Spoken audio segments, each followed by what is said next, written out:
সন্ধ্যেবেলার গরম চা আর সাথে গরম গরম ডিনার। আজকে আমার ভাত, মাংস, চিকেন কষা, রুটি আছে, আলু ভাজা, আলুর চোখা আছে, ওই দেখি ডাল, স্যালাড, আর জমে ক্ষীর তো। ব্ল্যাক কফি কে সাথ মর্নিং স্টার্ট।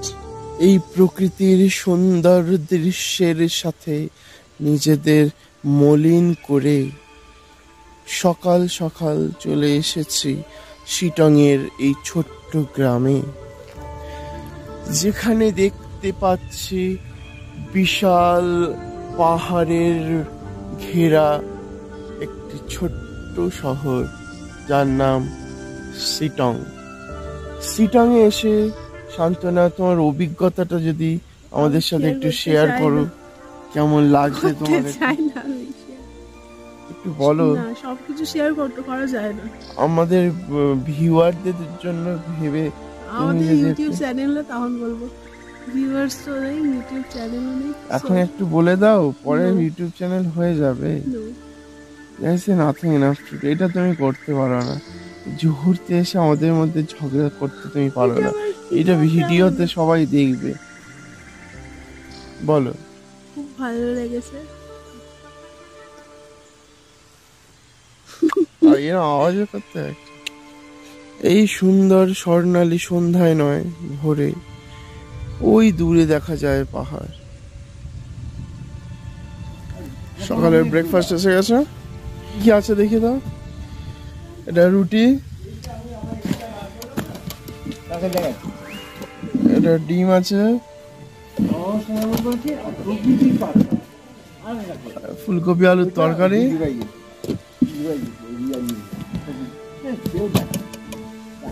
লুচি, আর ব্রেকফাস্ট জমে ক্ষীর একদম।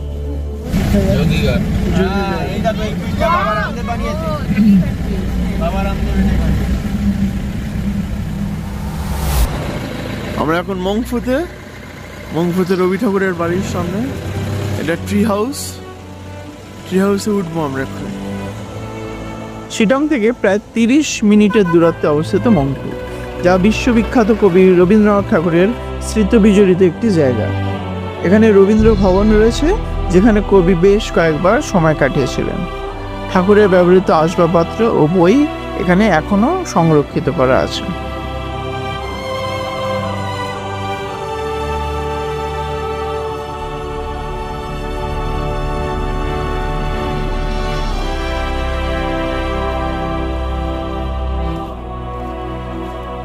এই মানুষটিকে লক্ষ্য রাখুন। মংফুতে যারাই আসেন রবীন্দ্র ভবনের আশেপাশে এনাকে দেখতে পাবেন। সবাই এনাকে রবীন্দ্রসঙ্গীত গাওয়ার জন্য একটি অনুরোধ জানান।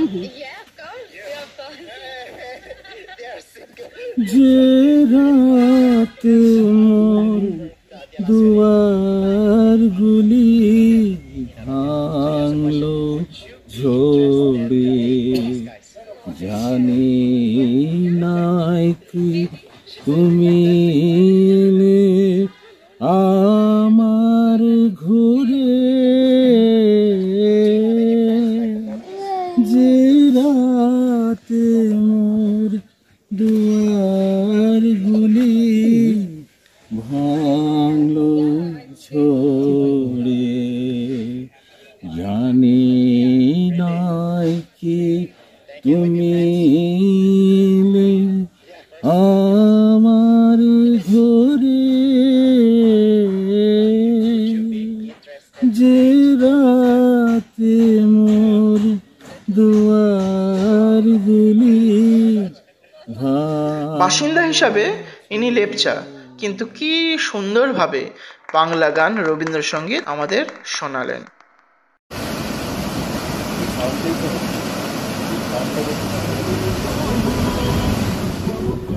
পাহাড়ের বুক চিরে সরু এক আঁকাবাঁকা রাস্তা উঠেছে উপরের দিকে। আমরা গাড়িতে বসে জানালার পাশে হেলান দিয়ে দেখছি। দূরে দূরে ঢেউ খেলানো সবুজ পাহাড়, মাঝে মাঝে মেঘ এসে গায়ে লেগে যাচ্ছে। রাস্তার এক পাশে গভীর খাদ, অন্য পাশে ঢালবে ঘন জঙ্গলের সারি। বাঁক নিলেই নতুন একটা ছবি খুলে যায় চোখের সামনে। কখনো চা বাগান, কখনো ছোট্ট গ্রাম, আবার কখনো লেপচা বাচ্চারা হাত নেড়ে অভ্যর্থনা জানাচ্ছে। হালকা ঠান্ডা হাওয়া মুখে লাগছে, আর মন ধীরে ধীরে শহরের জট ছেড়ে মুক্ত হয়ে যাচ্ছে।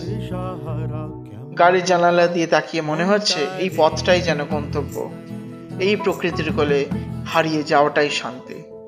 পশ্চিমবঙ্গের দার্জিলিং জেলার একটি ঐতিহাসিক ও প্রাকৃতিক সৌন্দর্যে ভরপুর স্থান হলো তাকদা অর্কিড সেন্টার। এটি অর্কিড প্রেমী আর প্রকৃতি প্রেমীদের জন্য এক অনন্য গন্তব্য। এখানে 200টিরই বেশি প্রজাতির অর্কিড সংরক্ষণ রয়েছে, যার মধ্যে রয়েছে 34 প্রকারের বন্য অর্কিড এবং 26 প্রকারের হাইব্রিড অর্কিড। এছাড়াও বিভিন্ন ঔষধি গাছপালা, সাকুলেন্ট গাছেরও সংগ্রহ রয়েছে। 4000 ফুট উচ্চতায় অবস্থিত এই সেন্টারটি ঘন সবুজ চা বাগান, বন দ্বারা বেষ্টিত, যা একটি শান্তিপূর্ণ এবং মনোরম পরিবেশ সৃষ্টি করে। সোম থেকে শনিবার সকাল 9টা থেকে বিকেল 4টে পর্যন্ত খোলা থাকে। এরপর চলে এলাম পাইন গার্ডেন দেখতে। ওরে বাবা, এ এক অসামান্য অভিজ্ঞতা।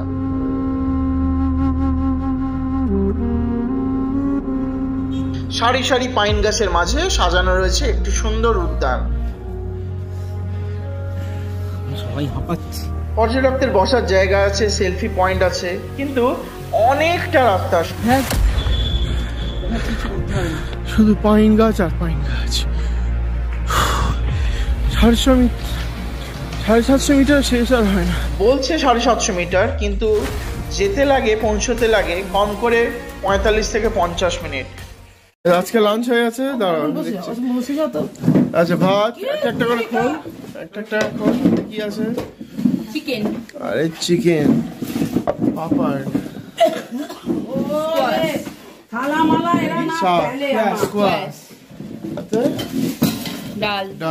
লাঞ্চ সেরে বেরিয়ে পড়লাম তিস্তা ও রঙ্গিত নদীর মিলনস্থল দেখতে। इस पर बंगाल है, इस पर सिक्किम है। तीस्ता रंगीत नदी मिल हुआ है। वो छोटा छोटा दिखाई दे रहा है ना, ऐसा ऐसा वो सब टेंट এখানেই রঙ্গিত নদী এসে তিস্তা নদীর সাথে মিশে যায়। এই স্থানটির নাম তাই ত্রিবেণী। এরপর চলে এলাম শিটং এর সবচেয়ে মনোরম দৃশ্য কমলা বাগান দেখতে, যা কমলা ভ্যালি নামেও পরিচিত। দার্জিলিং জেলার এটি একটি মনোরম পাহাড়ি সুন্দর জায়গা। সারি সারি কমলা গাছে ভর্তি ভর্তি কমলা লেবু হয়ে রয়েছে। এই কমলাগুলো শুধু সুস্বাদুই তাই নয়, রসে টইটুম্বুর আর একেবারে অর্গানিক।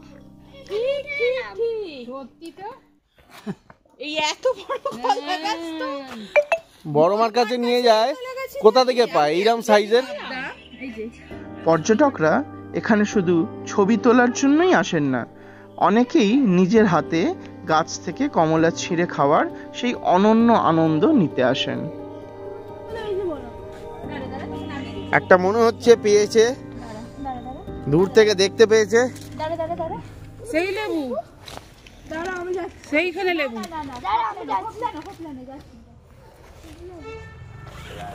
ছড়িয়ে পুরো লেবু খোলা। সেই দেখো এখানে ছড়িয়ে আছে কত, দেখো না, একটা দুটো তিনটে, সেইগুলো কালো কালো হয়ে গেছে, পচে যাচ্ছে।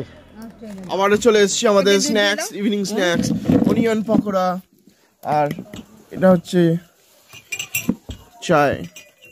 বারবিকিউ হবে এখন আমাদের।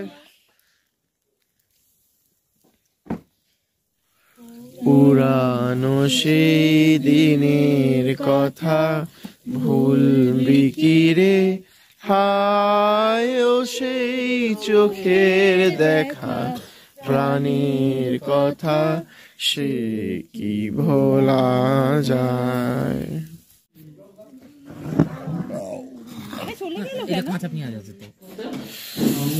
আজকে ডিনার আর ভাত দেওয়া হচ্ছে। আর কি আছে দেখি, আর রুটি আছে, ডাল আছে, আর ডিম আছে। আলু ফুলকপির তরকারি আছে, স্যালাড আছে, দুধও আছে।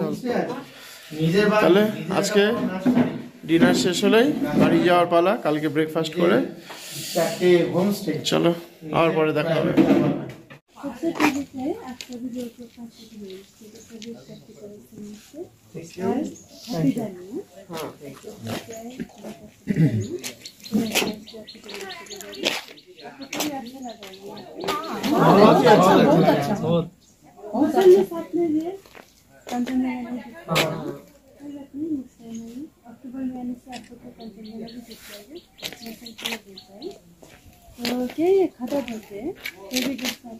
আশা করি এই ভিডিওটি আপনাদের ভালো লেগেছে এবং শিটং ঘুরতে যাওয়ার আগ্রহ তৈরি হয়েছে। যদি ভিডিওটি উপভোগ করে থাকেন তাহলে একটি লাইক করুন, শেয়ার করুন এবং চ্যানেলটি সাবস্ক্রাইব করতে ভুলবেন না। কমেন্টে জানান আপনাদের প্রিয় অংশী কোনটি ছিল আর ভবিষ্যতে কোথায় ঘুরতে যেতে চান। দুয়ার গুলি ভাঙলো ঝোল